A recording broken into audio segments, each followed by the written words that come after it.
I'm here in Wayne, Pennsylvania at the Women's Resource Center, where they are celebrating 50 years of provided services to women and girls in the greater Philadelphia area. The Women's Resource Center is a nonprofit organization that offers women and girls support through tough life transitions. While their collective goal is to help women, Executive Director Beth Monroe explains that all needs are different. It is a combination. Not every woman comes in has the same difficult life transitions, but they're all experiencing challenging times that we're here and have the evidence-based and really client-driven programs to help them get to the other side and thrive. In 2024, the WRC answered 1,017 helpline calls.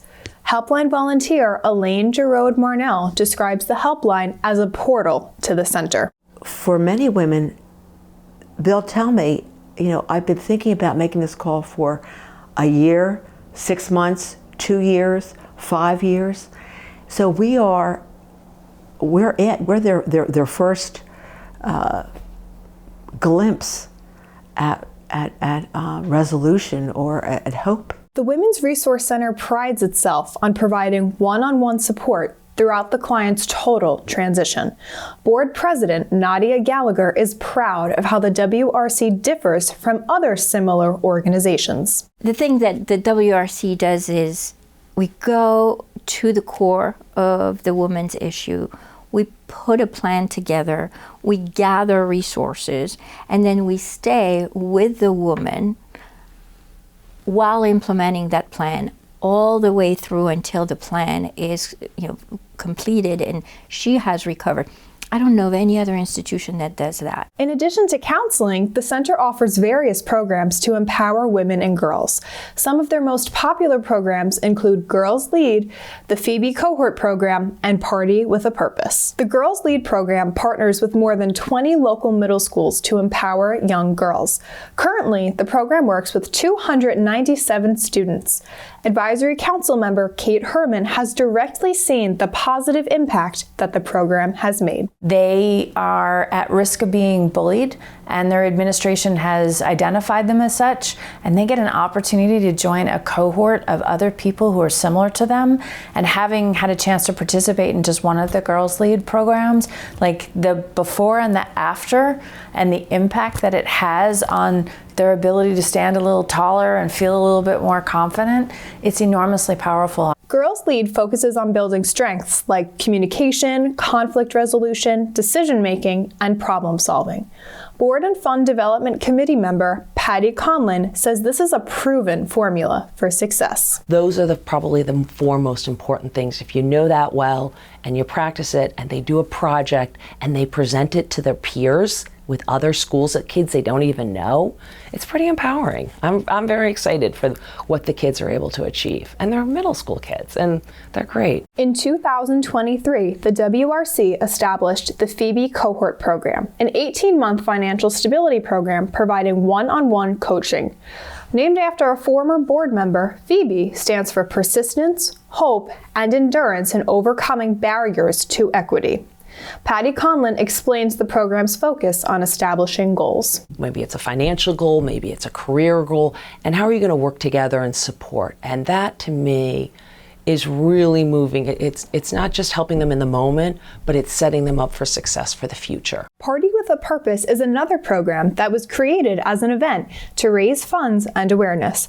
Advisory Council member Liz Weber is also a co-host for Party with a Purpose. Essentially, it was just a social event that we invited friends, family, neighbors, and they got to learn more about the services here, but they also then were very generous and supportive and, gave us money to help the organization. This year, Party with a Purpose has surpassed its goal of $100K.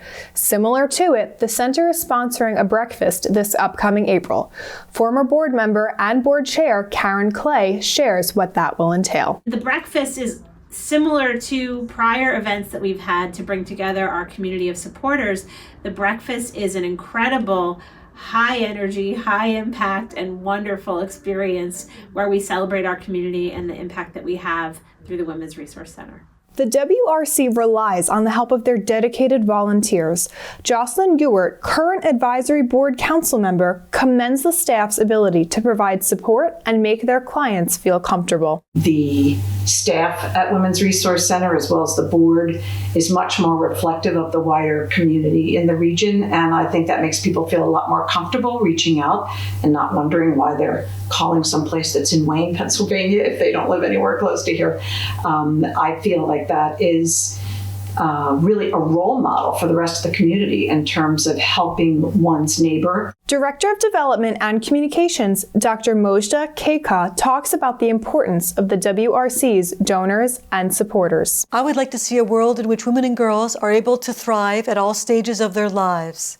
The WRC and our supporters and donors, I believe, are able to create a vision that'll help us achieve even more over the next 50 years. The volunteers and board members are gracious for the center's growth over the past 50 years. Helpline volunteer Fran Lay looks back upon the center's history, emphasizing the growth she has seen throughout the years. I think over the last 50 years, because I remember well 50 years ago, I think there's a lot more opportunities for women. I think women have found their voice and they're more willing to stick up for themselves and more willing to demand equity. We're not there yet. We've made a lot of changes, but we're not there yet.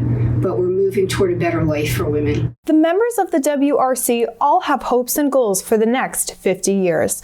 Helpline volunteer Faris Krishnaswamy wishes a greater expansion of the center. A lot of people still don't know what WRC is, what the mission is, so I wish it would become more familiar in the area. Beth Monroe also shares her wish for the next 50 years. The initiative that I'd like to see in the future is one that stands today, and that is that the Women's Resource Center will always be a lifeline for women and girls that are reaching out for support. Karen Clay offers her congratulations to the center for all its achievements. I'm so proud of this organization for the 50-year anniversary, but especially to the women that founded this organization 50 years ago, because those women had a vision to help other women and families beyond their own, and they truly made what we do here possible. So we all stand on the shoulders of giants, so to speak, with those original founding women in our community, and I'm so inspired by that and